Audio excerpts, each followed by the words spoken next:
अस्सलाम वालेकुम जी। तो बच्चे कैसे हैं आप? उम्मीद करता हूँ सब खैरियत से होंगे। यहाँ पर बच्चे एक्सरसाइज 1.3 है, क्लास 9th है, न्यू बुक है, ठीक है। तो उसका क्वेश्चन नंबर 1 है। कुछ कन्वर्जन्स के फार्मूलाज हैं, वो बुक से देख लीजिएगा बच्चे। यहाँ पर जो क्वेश्चन नंबर 1 है उसमें आपसे यहाँ पर स्टेटमेंट मैंने अलहदा लिख ली है। इसकी स्टेटमेंट्स क्वेश्चंस की थोड़ी बड़ी बड़ी थी, मैंने लिख लिया बच्चे। यहाँ पर उसने कहा कि sum of 3 consecutive integers is 42। Sum of 3 consecutive integers, यानी कि सम करना है 3 कंसेक्टिव इंटीजर्स का, उसका आंसर क्या आएगा? वो 42 आएगा। तो वही 3 इंटीजर्स हमने मालूम करने हैं, ठीक है बच्चे। स्टेटमेंट समझ आ गई कि आपके पास 3 कंसेक्टिव इंटीजर्स हैं। तो बच्चे उसके लिए आपने लेट कर लेना है कि x+1 और x+2, ये आपके पास जो है ना आर 3 कंसेक्टिव इंटीजर्स, ठीक है बच्चे। ये आपके पास 3 कंसेक्टिव इंटीजर्स हैं, ठीक है। अगर ये आपके पास 3 कंसेक्टिव, कंसेक्टिव का मतलब क्या होता है बच्चे? देखें, ऐसे नंबर्स जो एक के बाद फ़ौरन दूसरा है, उन्हें नंबर्स चाहिए और इंटीजर्स होने चाहिए। लेट्स सपोज अगर पहला 10 है तो दूसरा 10+1 होना चाहिए। पहला अगर x है तो दूसरा x+1 11 होना चाहिए बच्चे, और x+2 12 होना चाहिए। पहला 10, 10+1 11, 11 10+2 12, है ना। पहला 10, दूसरा 11, तीसरा 12, and up to so on, ठीक है। तो यहाँ पर क्या करना है, 3 कंसेक्टिव इंटीजर्स हैं। इन तीनों कंसेक्टिव इंटीजर्स का बच्चे जो सम है वो आपका 42 है। इन तीनों इंटीजर्स का सम 42 है बच्चे। अब प्लस वैल्यू के साथ तो साइन चेंज होते नहीं है, तो इनको बच्चे एज इट इज़ लिख दें, ठीक है। तो ये x+2 = 42। अब करना ये है, इनको ऐड करना है बच्चे। x+x+x, कितने x हो गए भाई? 3x हो गए। और 1+2, एक के में 2 जमा कर दो बच्चे, कितने बन गए? 3। और ये 42 आ गया। अब प्लस का 3 उस साइड पे जाएगा बच्चे, तो सब्ट्रैक्ट हो जाएगा, माइनस हो जाएगा, ठीक है। तो यहाँ पर जो है वो आपका 3x आ जाएगा 39।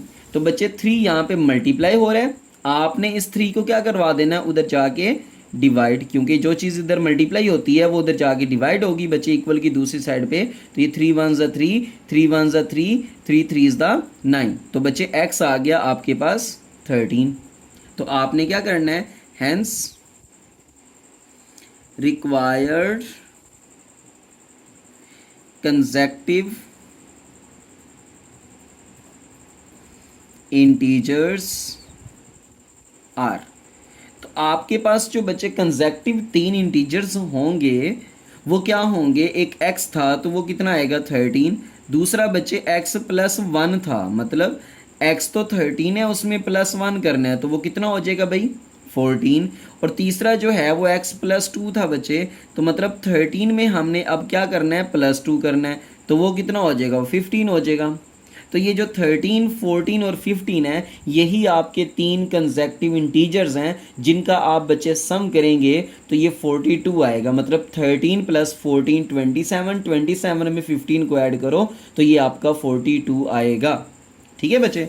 अब यहाँ पर जो है वो क्वेश्चन नंबर 2 है, ठीक है। अब क्वेश्चन नंबर 2 की स्टेटमेंट बच्चे बहुत ही बड़ी है, मैंने यहाँ पर एक अलग पेज पे लिख ली है। क्या कहता है, मैंने सर्कल भी कर दिया इंपॉर्टेंट लाइंस को। कहता है the diagram shows right angle triangle. ये मैंने राइट एंगल यहाँ पे बना दिया कि ये जो डायग्राम है ये राइट एंगल ट्राइंगल है, ठीक है। और जिसकी एक साइड जो लेंथ बच्चे ए सी है वो आपके पास √3 + √5 है। और जो बच्चे उसका एरिया है ट्राइंगल का वो 1 + √15 है। और आपने जो दूसरे वाली साइड ए बी है इसकी कीमत आपने मालूम करनी है। ये साइड आपको दे रखी है, एरिया आपको दे रखा है बच्चे, ये साइड आपने क्या करनी है? मालूम करनी है। तो इसी का डाटा उठा के मैं आगे लिख लेता हूं बच्चे कि मेरे पास लेंथ ऑफ जो बच्चे मेरे पास ए सी है वो उसने दे रखी है √3 + √5 सेंटीमीटर, ठीक है। इसी तरह the area of triangle A B C, वो भी बच्चे उसने हमें दे रखा है। क्या दिया उसने? उसने दिया 1 प्लस स्क्वायर रूट 15 सेंटीमीटर का स्क्वायर। और उसने कहा कि बच्चे जो लेंथ है, लेंथ ऑफ ए बी, वो आपने क्या करनी है? मालूम करनी है। अब बच्चे किसी भी राइट एंगल्ड ट्राइंगल का फार्मूला याद रख लो। किस चीज़ का फार्मूला? एरिया का। Area of triangle, area of triangle A B C, ये बराबर हो जाएगा बच्चे, दोनों लेंथ्स को मल्टीप्लाई करना है। Length of A B multiply by length of A C, ठीक है।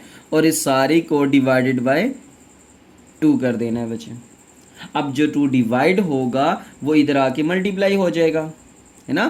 तो मैं एरिया ऑफ द ट्राइंगल की वैल्यू लिख लेता हूँ बच्चे। वो मेरे पास वैल्यू है 1 प्लस स्क्वायर रूट 15। तो वो जो 2 डिवाइड हो रहा था वो यहाँ पर आके क्या हो जाएगा? मल्टीप्लाई हो जाएगा बच्चे। तो ये मेरे पास आ जाएगा लेंथ ऑफ ए बी, जिसकी कीमत आपने मालूम करनी है, multiply by length of A C, वो आपके पास है बच्चे square root 3 plus square root 5। ठीक है बच्चे, ये इससे आकर क्या होगा? मल्टीप्लाई हो जाएगा। अब मैं यहाँ से 2 को क्या करूँगा? मल्टीप्लाई करूँगा बच्चे। और ये चीज़ जो मल्टीप्लाई हो रही है वो इधर आके क्या करवा दूंगा? डिवाइड करवा दूंगा। तो मेरे पास जो ये क्वेश्चन बनेगा बच्चे,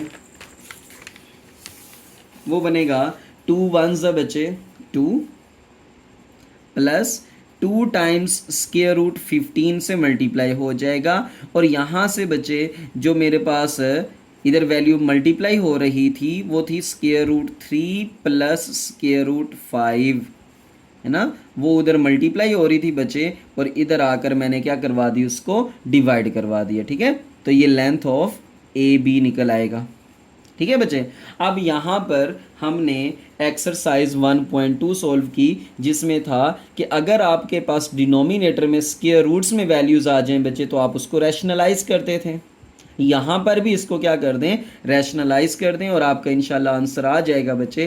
तो ये 2 plus 2 times square root 15 divided by square root 3 plus square root 5 multiply by यहाँ पर बचे square root 3 minus square root 5 divided by square root 3 minus square root 5। ठीक है बच्चे, रैशनलाइज करने का तरीका दोबारा सीख लें। डिनोमिनेटर का साइन अगर प्लस के साथ है तो आपने माइनस के साथ मल्टीप्लाई भी करवाना है और डिवाइड भी करवाना है। और अगर यहाँ पे माइनस का साइन होता है तो मैं प्लस वाले साइन के साथ मल्टीप्लाई करवाता और डिवाइड करवाता बच्चे। क्लियर? तो यहाँ पर आ जाएगा ये आपके पास length of A B. Okay, तो इसी तरह से बच्चे रैशनलाइज करते हैं। इसको 2 से सारे को मल्टीप्लाई करवाना है, तो 2 times square root 3 minus square root 5 plus ये 2 स्क्वायर रूट 15 जो है बच्चे ये भी मल्टीप्लाई होगा square root 3 minus square root 5 से, डिवाइडेड बाय नीचे a plus B A minus B. तो बच्चे एज यूजुअल नीचे जो है ना वो आपका फार्मूला ही बनना है। ठीक है भाई, तो यहाँ पर आ जाएगा length of A B. Okay, तो इसी तरह से बच्चे 2 से मल्टीप्लाई करवाएं अंदर, तो ये क्या बनेगा? 2 times square root 3 minus 2 times square root 5 plus बच्चे यहाँ पर देखें तो आपके पास जो है ना वो 2 टाइम्स स्क्वायर रूट 15 और साथ में स्क्वायर रूट 3 आएगा, माइनस 2 टाइम्स स्क्वायर रूट 15 और साथ में स्क्वायर रूट 5 आएगा, डिवाइडेड बाय ये आ जाएगा बच्चे 3 माइनस ये आ जाएगा 5 is equals to length of A B. Okay बच्चे, यहाँ तक किसी किस्म का मसला है बच्चे, परेशानी है तो आप कमेंट्स में पूछ सकते हैं, अदरवाइज़ वीडियो को अगर ना समझ आए तो वीडियो को अगेन देख भी सकते हैं। ठीक है बच्चे, तो यहाँ पर आपके पास आ जाएगा 2 times square root 3 minus 2 times square root 5 plus 2 times square root बच्चे 3 को 15 से अंदर मल्टीप्लाई करवाया जा सकता है तो ये बनेगा 45 माइनस 2 टाइम्स 15 को 5 से मल्टीप्लाई कराओगे तो ये बनेगा 75 डिवाइडेड बाय बच्चे 3 माइनस 5 माइनस का 2 बच गया, तो ये आपके पास लेंथ ऑफ ए बी आ गया।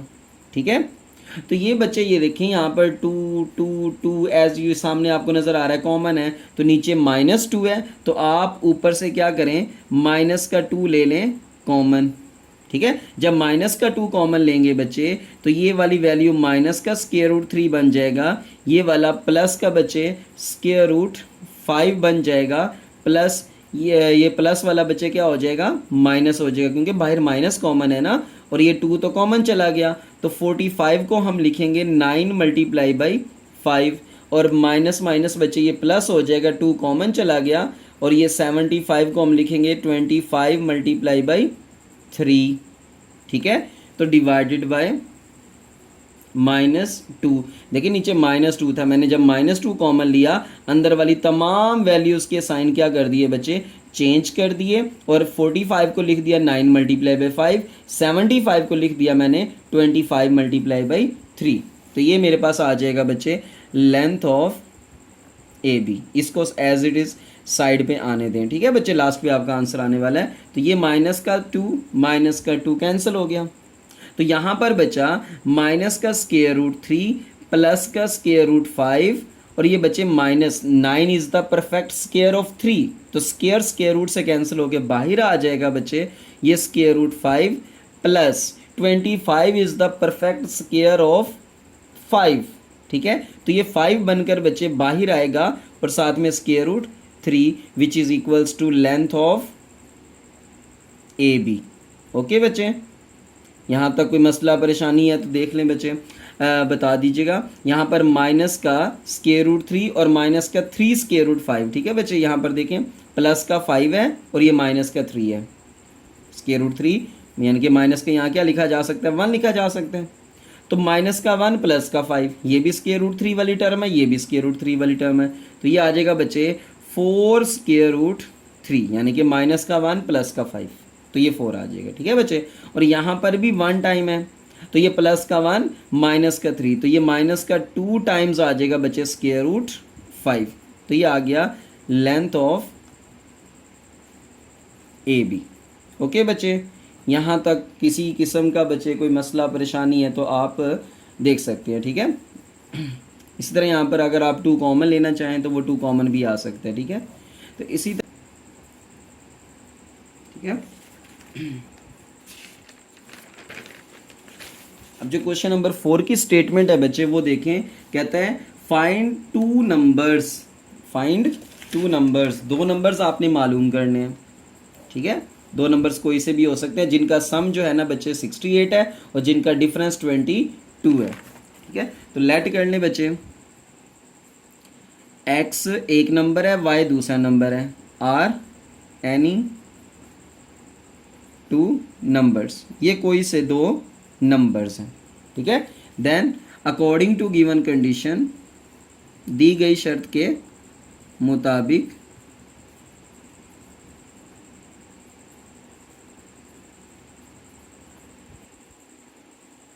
ठीक है बच्चे, अकॉर्डिंग टू गिवन कंडीशन के जो इन 2 नंबर्स का सम है बच्चे वो क्या है, वो 68 है, और इन्हीं 2 नंबर्स का जो डिफरेंस है बच्चे वो आपके पास जो है ना वो 22 है। ये मेरे पास आ गई इक्वेशन 1, ये आ गई इक्वेशन 2। अगर आप इन इक्वेशन 1 और इक्वेशन 2 को क्लियरली देखें बच्चे, यहाँ पे प्लस का y है, यहाँ पर माइनस का y है, तो मैं इनको ऐड करूँगा तो मेरा y निकल जाएगा, x आ जाएगा। ठीक है, according to given sorry adding equation 1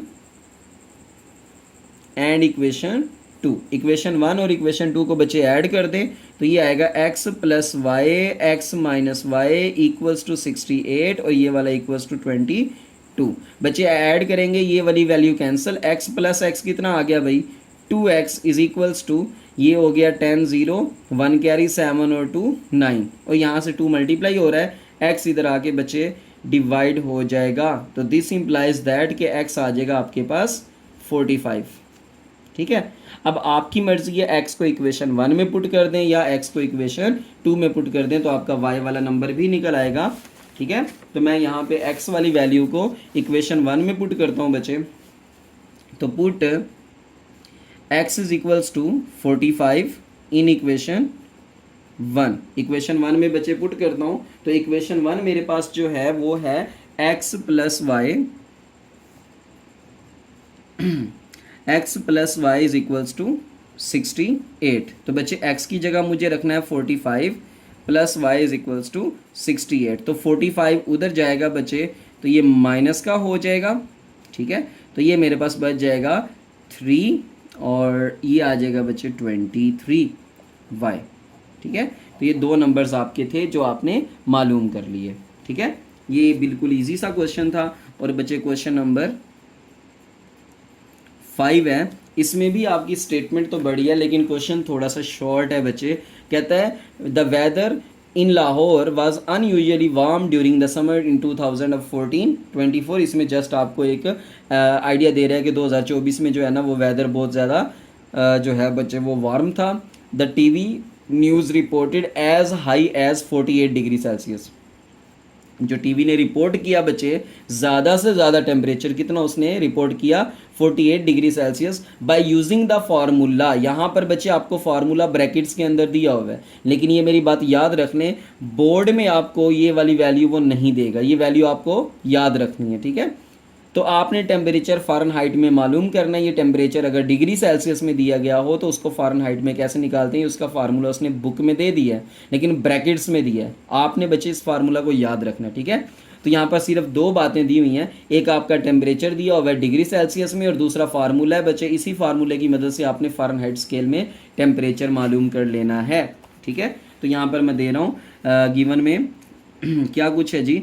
degree Celsius में बच्चे आपको टेम्परेचर दिया हुआ है 48 डिग्री सेल्सियस, और आपने इसका टेम्परेचर फ़ारेनहाइट में मालूम करना है। और मैंने फ़ारेनहाइट में बच्चे बुक में आपको दिया हुआ है कि अगर आपने फ़ारेनहाइट में टेम्परेचर मालूम करना है तो वो होता है 9/5 multiply by degree Celsius plus 32।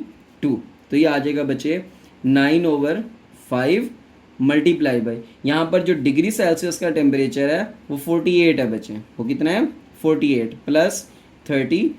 तो आपने क्या करना है बच्चे, 9 को 48 से मल्टीप्लाई करवाना है, 9 को 48 से मल्टीप्लाई करवाना है बच्चे। यहाँ पे मैं कैलकुलेट कर लेता हूँ ये वाली वैल्यू। हाँ जी, तो बच्चे 9 मल्टीप्लाई बाई 48,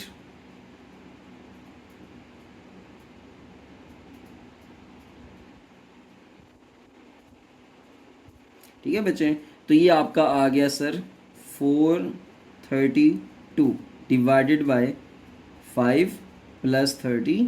तो इसको हम डिवाइड कर लेंगे बच्चे, जो भी आंसर आया उसको डिवाइड कर ले 5 के ऊपर, तो ये आएगा आपका 86.4 प्लस 32। तो इसमें बच्चे जो आंसर आया उसको आपने प्लस 32 कर लेना है, तो ये आंसर आएगा आपके पास 118.4, ठीक है बच्चे। ये आपने 432 को 5 पे डिवाइड किया तो आंसर आया 86.4, उसको 32 में ऐड करोगे तो 118.4। ये आपका बच्चे डिग्री फ़ारेनहाइट में टेम्परेचर आ जाएगा, ठीक है भाई, बात समझ आ गई बच्चे। तो यहाँ पर जो है ना ये वेरी सा इजी सा, बस आपने यहाँ पे डिग्री सेल्सियस की कीमत पुट करनी है 48 को 9 से मल्टीप्लाई करवा देना है बच्चे, ठीक है। 48 को 9 से मल्टीप्लाई करवाना है, जो आंसर आया 432 आया उसको 5 पे डिवाइड किया 86.4 आया, उसको 32 में ऐड करोगे तो ये 118.4 आ जाएगा डिग्री फ़ारेनहाइट में, ठीक है बच्चे।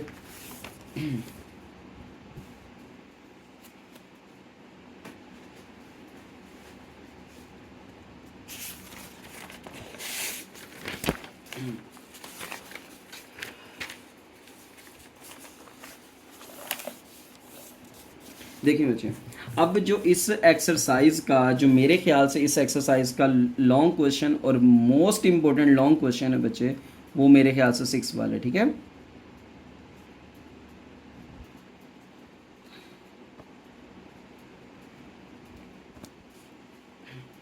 देखिए बच्चे, अब यहाँ पर इसकी स्टेटमेंट बहुत अच्छे से समझनी है आप लोगों ने, ठीक है। स्टेटमेंट समझनी है बच्चे।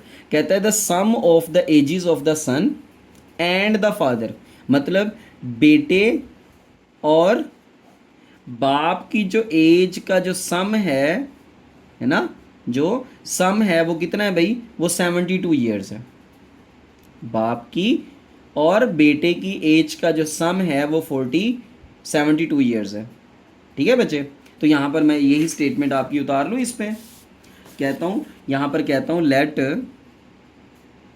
Sons age is equals to X and father's age is equals to Y. ठीक है बच्चे, then according to given condition, दी गई शर्त के मुताबिक उसने कहा कि जो सन और फादर की एज का सम है बच्चे वो 72 ईयर्स है। कितना है भाई? 72 ईयर्स। ये आपके ने ना इसको इक्वेशन 1 बोल ले बच्चे। ठीक है, आगे जो बात कर रहा है बच्चे वो बात समझे। कहता 6 ईयर्स अगो, 6 ईयर्स अगो। अगो का मतलब होता है बच्चे पहले, मतलब आज से 6 साल पहले। तो हम यहाँ पे बात करेंगे 6 ईयर्स अगो, यानी कि 6 साल पहले। तो बच्चे 6 साल पहले सन्स एज वास कितनी हो जाएगी बच्चे? x माइनस 6, यानी कि आज की जो उसकी एज थी x, वो उसमें से 6 साल पहले की बात कर रहा है, वो x माइनस 6 हो जाएगा। इसी तरह फादर्स, जो बाप की एज होगी बच्चे, वो भी तो 6 साल पहले जाएगी ना, वो कितनी हो जाएगी? वो y माइनस 6 हो जाएगी। पहले उसकी y थी, अब उसकी 6 साल पहले क्या हो जाएगी? y minus 6। फिर अकॉर्डिंग टू गिवन दूसरी कंडीशन बच्चे, सेकंड कंडीशन लिख दें इसको, कोई फर्क नहीं पड़ेगा। अब सेकंड कंडीशन में आपको दिखाता हूं। उसने कहा द फादर्स एज, यानी कि बाप की जो एज है ना, बाप की एज क्या है? 2 टाइम्स है बच्चे। बाप की एज क्या है? 2 टाइम्स, मतलब डबल है। किसके? द एज ऑफ द सन, बेटे की एज के।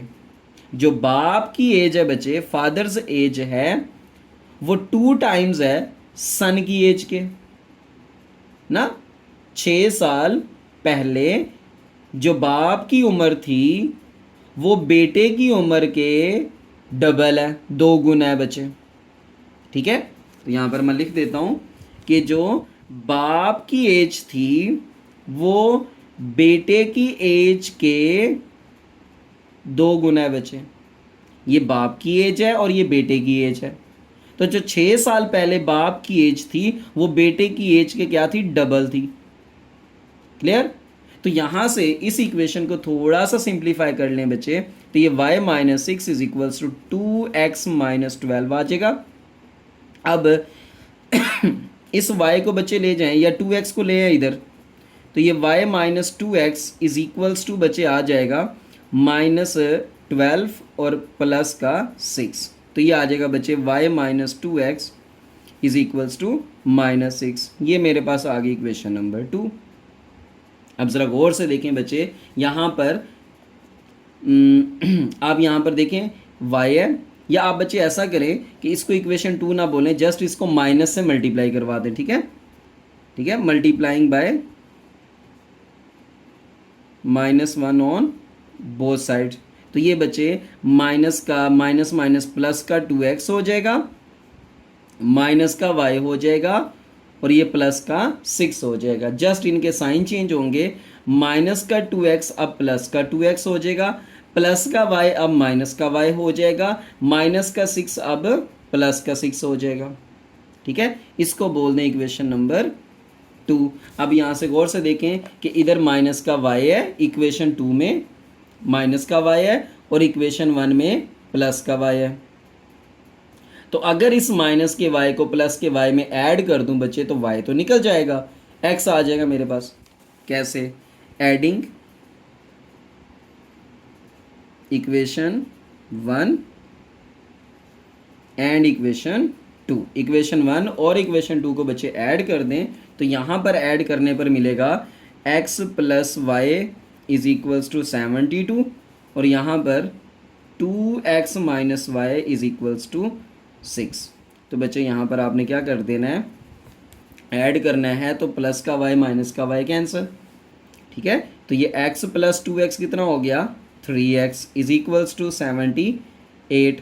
तो बच्चे x इधर आके डिवाइड हो जाएगा, तो 3 1 ज़ा 3 2 ज़ा 6 18 3 6 ज़ा 18, तो x is equals to 26 years आ जाएगा, ठीक है। और x उसके सन की एज थी और हमने भी उसी के सन की एज बतानी है बच्चे। क्वेश्चन क्या है, कहता है what was the son's age 6 years ago. 6 साल पहले सन की एज क्या थी, है।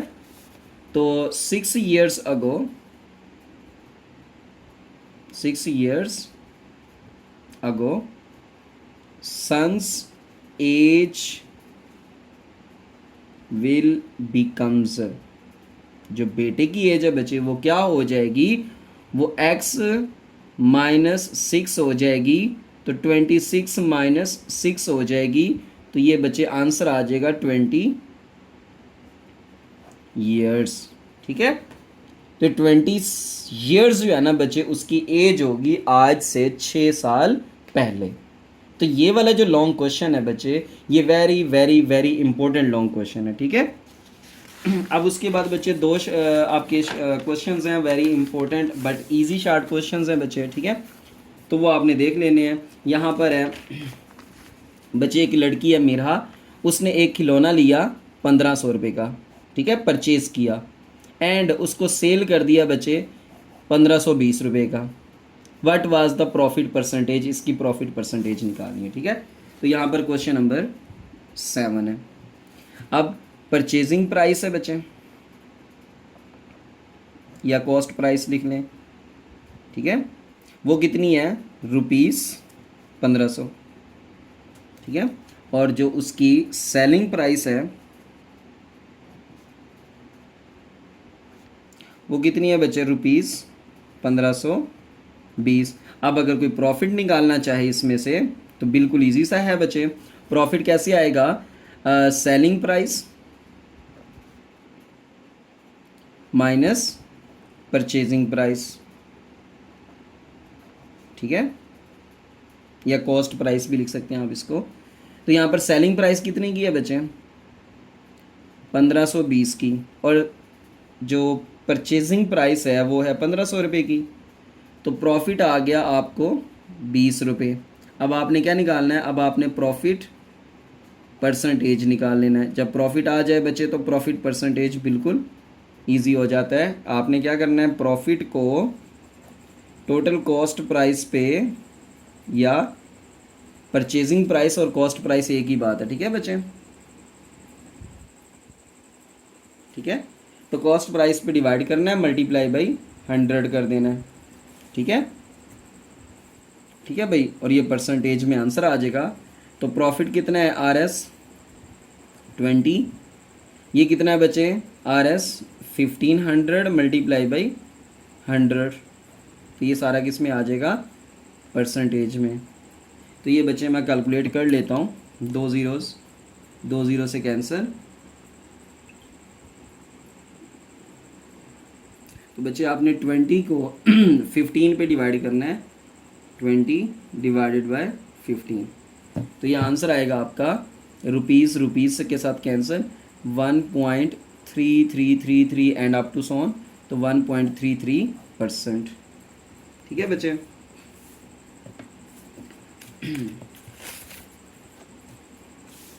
यहाँ पर आपके पास क्वेश्चन नंबर 8 है, ठीक है। अब क्वेश्चन नंबर 8 में बच्चे देखें तो तैयब की एनुअल इनकम है बच्चे, ठीक है, एनुअल इनकम ऑफ तैयब कितनी है 9,60,000 रुपये।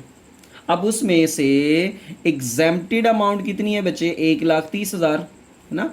अब ये एग्जेम्प्टेड अमाउंट वो अमाउंट होती है बच्चे जिस पे टैक्स नहीं लगता। एग्जेम्प्टेड अमाउंट कौन सी अमाउंट होती है, वो अमाउंट जिस पे कोई टैक्स नहीं लगता। How much tax would he have to pay, उसको कितना टैक्स देना पड़ेगा एट द रेट, रेट दिया हुआ है बच्चे आपको 0.75%। तो 3 चीज़ें दी हुई हैं, total annual income 9,60,000, exempted amount 1,30,000 और रेट कितना है 0.75%। आपने रेट की अमाउंट कितनी होगी वो निकालनी है बच्चे, ठीक है। तो मैं यहाँ लिख देता हूँ एनुअल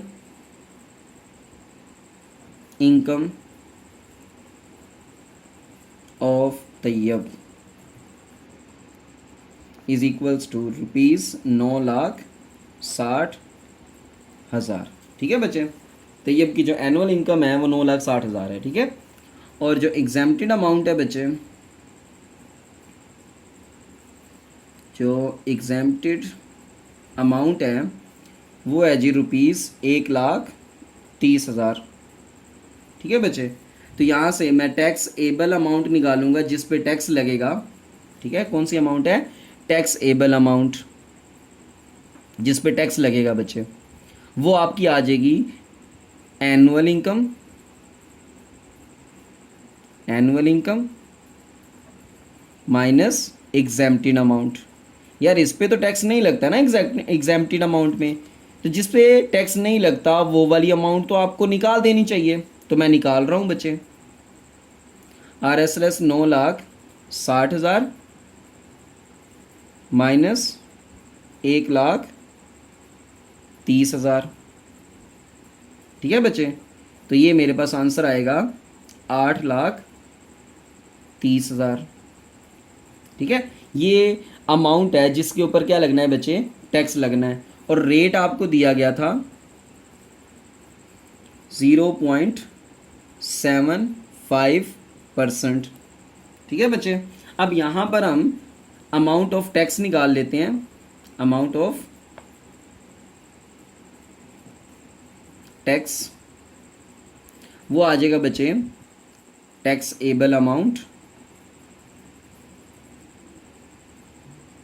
मल्टीप्लाई बाई रेट।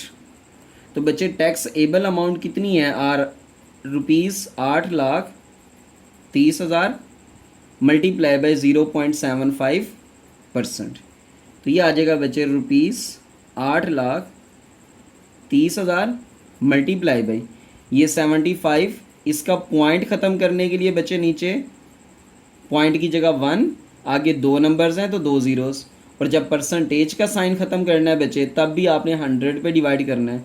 तो ये नीचे 4 ज़ीरोज़ हैं, वो इन 4 ज़ीरोज़ के साथ क्या हो जाएंगी बच्चे? कैंसिल। तो आपने 83 को 75 से मल्टीप्लाई करवाना है। ठीक है, 83 को 75 से मल्टीप्लाई करवाना है बच्चे। तो 83 मल्टीप्लाई बाई 75, ये मेरे पास आंसर आ रहा है बच्चे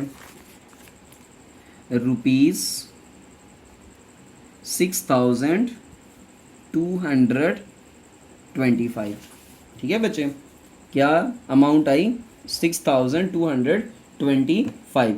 इतना टैक्स लगेगा 8,30,000 पे अगर आपका रेट कितना हो टैक्स का? 0.75। मतलब यार ज़ीरो जो है ना वो रेट बहुत छोटा होता है ना, 0.75 मतलब 100 रुपये में से 1 रुपया भी नहीं है, तो इसलिए ये टैक्स बहुत कम है। ठीक है बच्चे, और लास्ट इसके एक्सरसाइज का क्वेश्चन है क्वेश्चन नंबर 9। अब उसमें आपसे कह रहा है फाइंड द कंपाउंड मार्कअप। ठीक है बच्चे, आपने क्या मालूम करना है? Compound markup. कितनी अमाउंट है बच्चे? 3,75,000 रुपये हैं for 1 year at the rate. Rate कितना है बच्चे? 14%। कंपाउंडेड एनुअली, मतलब सालाना आमदनी। कंपाउंड मार्कअप होता है सालाना आमदनी। ठीक है बच्चे, उस पर जो टैक्स लगता है ना, या वो जो आपको मिलता है बच्चे कंपाउंड में मिला हुआ। ठीक है बच्चे, तो मार्कअप जितना आपको मिलेगा 3,75,000 रुपये, और रेट कितना है? 14%। अच्छा खासा रेट है बच्चे। तो ये जो आपको प्रॉफिट मिलेगा उसकी बात हो रही है यहाँ पर। तो अमाउंट ऑफ, यहाँ पर लिखता हूँ बच्चे, अमाउंट ऑफ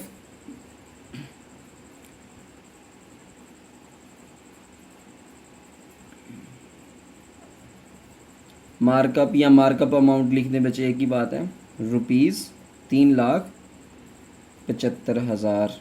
ठीक है बच्चे, और रेट लिख दें, कितना दिया उसने? 14%। ठीक है, तो कंपाउंड मार्कअप आपने मालूम करना है। कंपाउंड मार्कअप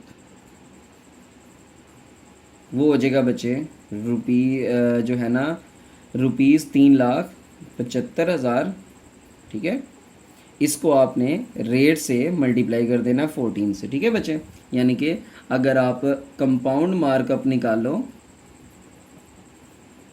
ठीक है, तो उसका फार्मूला बनाया जा सकता है बच्चे, amount of markup multiply by rate. ठीक है, तो amount of markup multiply by rate, तो अमाउंट ऑफ मार्कअप 3,75,000 है बच्चे और रेट कितना है 14% है, तो ये आ जाएगा RS 375,000 बच्चे। 14 जैसे ही परसेंटेज ख़त्म करना है बच्चे तो आपने 100 पर डिवाइड कर देना। अब 2 ज़ीरोज़ जो है ना, इन 2 ज़ीरोज़ के साथ कैंसिल, तो बच्चे आप मल्टीप्लाई कर लें इनको 3750 मल्टीप्लाई बाई 14, तो ये आ जाएगा आपके पास ₹52,500 52,500। ठीक है बच्चे, उम्मीद करता हूँ ये आपको एक्सरसाइज समझ आ चुकी होगी बच्चे। अगर कहीं से कोई मसला है तो आप इस वीडियो को अगेन दे सकते हैं, इंशाल्लाह सॉल्व हो जाएगा। ठीक है, तो दुआओं में याद रखिए बच्चे। अगर आपको ये वीडियो अच्छी लगी हो तो काइंडली चैनल को सब्सक्राइब भी कर दें। जज़ाकल्लाहु खैर।